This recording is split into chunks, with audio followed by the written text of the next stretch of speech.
Belakangan ini heboh beberapa artis merawat spirit doll atau boneka arwah. Ivan Gunawan adalah salah satu publik figur yang merawat boneka arwah. Ia bahkan menganggap boneka-boneka tersebut seolah bayi manusia.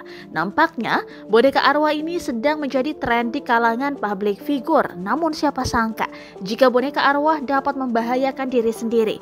Bukan hanya diri sendiri namun juga membahayakan orang-orang terdekat Anda. Hal tersebut diungkapkan sosok ini di media sosial yang kemudian membuat banyak orang bergidik ngeri. Akun @amai membongkar bahayanya merawat boneka arwah ini. Memang awalnya terlihat menggemaskan dan lucu namun berakhir dengan membahayakan nyawa satu keluarga. Sepertinya manusia ini belum cukup ya disajikan kisah semacam Annabelle yang sudah jelas diangkat dari kisah nyata sebagai pembelajaran, tulisnya. Menurutnya, boneka arwah tersebut lebih berbahaya ketimbang jin yang bisa berubah bentuk menjadi pocong atau kuntilanak. Iya, itu ketika boneka yang diisi oleh iblis langsung bukan lagi jin yang cuma bisa berubah bentuk jadi pocong atau kuntilanak, tuturnya. Ia membeberkan pada awal memiliki boneka tersebut memang hanya meminta hal-hal yang sederhana. Namun ketika energinya semakin kuat bahayanya enggak nanggung-nanggung lagi. Mungkin pada awalnya hanya meminta hal yang sederhana tapi ketika mereka sudah kuat jangan tanya lagi, ucapnya. Awalnya seperti yang ada sebelumnya, mungkin boneka tersebut hanya meminta minuman biasa tetapi lambat laun bisa menjadi meminta minum darah sampai akhirnya nyawa pemilik atau keluarga jadi taruhannya.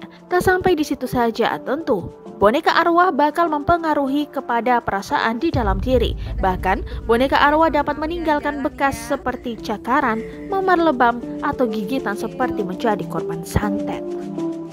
Udah gak sabar. Udah Lisa, buset. Enak nih Mina.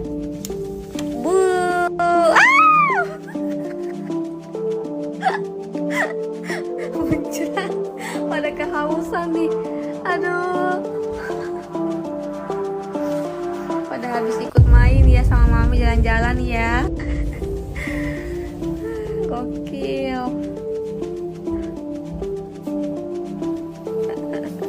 Terima kasih sudah nonton. Jangan lupa like, subscribe, dan share ya.